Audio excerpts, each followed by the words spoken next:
o Atlético, mas agora eu quero falar do Cruzeiro, porque o Cruzeiro, que está bem, faz uma campanha decente no Brasileirão, segundo o Thiago, favoritaço contra o Boca na Bomboneira. Estou errado?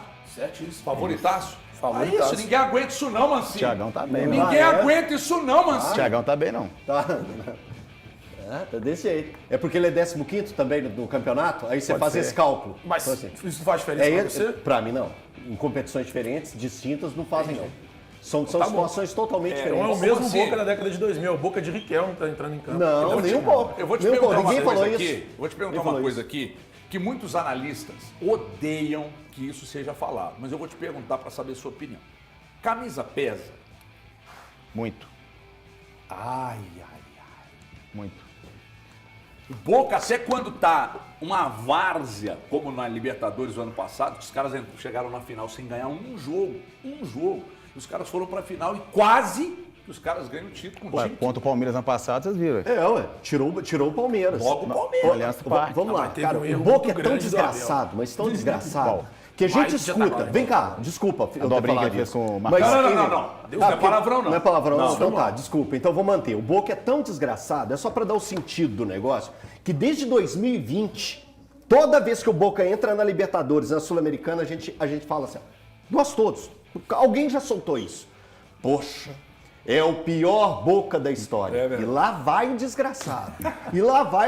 Então, gente, o jogo entre Boca e Cruzeiro é um jogo dificílimo. Também, da mesma forma que eu falei, que eu coloco o Atlético como favorito, eu coloco o Cruzeiro como favorito.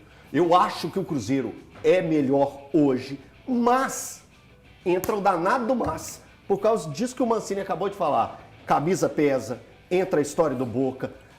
Falei aqui agora que La Bomboneira, desde 2020, a gente fala, é o pior Boca da história. É o pior Boca. Aí falamos, 2020, 2021, 22, 23, tem 5 temporadas que a gente fala a mesma coisa e o danado aparece. Esses times, só um Não, segundo, claro. esses times da Copa Libertadores, times argentinos, nós sofremos muito isso na época de Roma, quando a gente jogava a Liga dos Campeões. Quando a gente virava aquela chavinha do campeonato italiano para a Liga dos Campeões. A gente achava que a gente estava jogando no campeonato italiano. E os times ingleses, os times espanhol, eles literalmente viravam essa chavinha. Então, eles enfrentavam a competição de uma forma completamente diferente dos campeonatos estaduais. É o que acontece no futebol argentino hoje. Sabe a diferença do Boca e do São Lourenço no jogo contra o Atlético e do Cruzeiro? A diferença que é o jogo, a pegada que é, o ritmo que é, a entrega, sabe? É completamente diferente do Eu campeonato. preciso te perguntar outra coisa. Tem um amigo meu que uma vez travou uma discussão pesada comigo, uma semana mal comigo, que eu falei de catimba argentina. Ah, foi o El. Hã? Eu achei que tinha sido o Valu, mas foi o El. Agora, só de você ter falado, eu Ele lembrei. falou de catimba argentina. Ele ficou irritadíssimo comigo. Eu não gosto, eu não quero ter razão. Eu não quero ter Eu razão. não quero, Não, nunca quero quis. Mas eu sempre bati nessa tecla. Que não é só o argentino, não, mas o argentino é mestre na catimba. O que você pode me falar sobre isso? Ou se catimba existe em todo lugar. Não, eu falei que ele é mestre. Porque tem que explicar. Porque aí você tem catimba no Chile, você tem catimba no Uruguai, você tem catimba na Colômbia. Já viu quem é o amigo, né, Mancini? Mas quem é o grão-mestre da catimba? Os argentinos. Os argentinos realmente são grande mestre da catimba. São muito vagabundos. Acho que catimba ele existe em todas as... Você jogou na Bomboneira? Já. Então fala da catimba, gente. Os caras são realmente irritantes, os caras realmente querem brigar, acho que eles sabem brigar, então isso realmente deixa você nervoso, entendeu? Então eles são realmente mestres com relação a isso. Se tem o jogo do Palmeiras ano passado, a mesma coisa, irritando o Palmeiras o tempo todo. O jogador do Palmeiras encosta no goleiro, o goleiro deita, rola, quer cartão vermelho, começa que empurra, tudo que eles querem. Eles sabem fazer isso, e isso irrita muito o futebol brasileiro. A gente tem sofrido isso ultimamente com relação a isso. Então, Nós somos meio banana? é porque o brasileiro não é tão catimbeiro como eles. Então, quando você joga um time catimba demais, é irritante. Te irrita, você O Elton começa... tá querendo te agredir, irmão. Então, isso é chato, isso é muito Eu acho ruim. que falta entendeu? nesses casos um pouco, Mancini, a tal malandragem do futebol brasileiro. E a gente viu quando o Emerson Sheik aplicou isso contra o próprio Boca Juniors em 2000.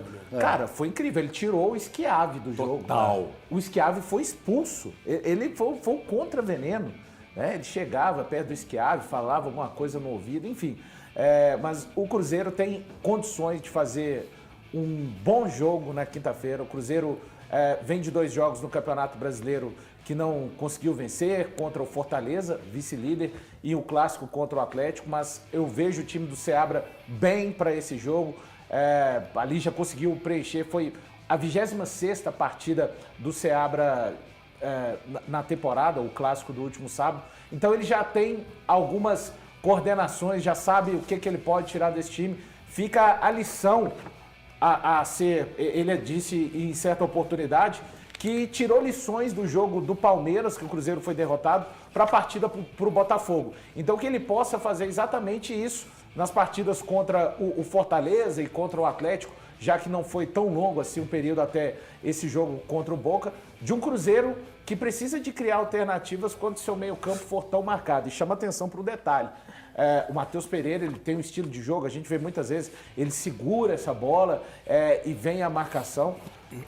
A imposição física, um pouco do que o Mancini falou, se os argentinos puderem, logo nos primeiros minutos, o Matheus Pereira segurando aquela bola ali, derem uma chegada um pouco mais firme, coisa que pertence ao futebol, de repente ele vai precisar de soltar essa bola um pouco mais rápido para fugir desse tipo de abordagem de marcação. Ô, Valor, você falou de imposição física. O Wallace ou Romero? Romero. O Wallace não tem condição. Não, é isso que eu quero. É uma pergunta. O Wallace não tem condições. O próprio Seabra já falou na entrevista coletiva para jogar 90. Ele tem 45. Então, num jogo como esse, você já entrar com uma substituição que você certeira, vai... né? Certa, essa é certa. E o Romero também, eu acho que ele traz a experiência e a de vivência jogar lá, naquele né? ambiente por muitos anos. Jogou lá nesse ambiente hostil. Ô, Mancini, Mas só você não acha que o Cruzeiro aqui. perde um pouco com o Romero em bola alta, não? Como assim? Perde, mas... É uma característica do Boca. Boca joga muito pelo lado e cruzamento na área. Perde, com mas Cavani, com jogadores de o referência. Cruzeiro, ao longo da temporada, é um time de baixa estatura no meio-campo. Eu acho que o Romero pode ajudar em outros aspectos. E acho até que com relação a essa bola aérea, principalmente nos escanteios e faltas laterais, que eles são terríveis, não tem mais um grande craque lá, mas eles dão um jeito de continuar fazendo bem essas cobranças. O Caio Jorge e o Lautaro, os atacantes, tem o retorno têm ajudado. do João. Tem o retorno do João Marcelo para fazer essa zaga com o Zé Ivaldo. Porque a tática tanto do Boca, tanto do São Lourenço é fazer o gol nos 10 primeiros minutos ali para poder administrar o jogo. Sabe uma coisa que eu acho? Que nesses jogos, assim, o torcedor incomoda muito mais. E aí, enfrentar o Boca na Bomboneira é um incômodo muito maior pela presença do torcedor, pelo caldeirão que fica, do que talvez pela camisa propriamente dito. A mesma coisa no São Lourenço. Eu tive a oportunidade de ir nos 2 estádios, tanto no Ergogassômetro quanto na Bomboneira. E são, de fato, estádios muito chatos. Desde a chegada ao estádio, os caras ficam em cima, provocam, enchem mesmo, eles ficam em cima. Eu acho que isso talvez faça um pouco mais de diferença ali. Porque quando você vai enfrentar um Boca na Bomboneira, bicho, o negócio parece um caldeirão mesmo. E assim, pulsa o tempo inteiro. O estádio fica balançando o tempo inteiro. O torcedor gritando na sua cabeça. E tem a questão do que eu acho que é os caras catimbarem de fato.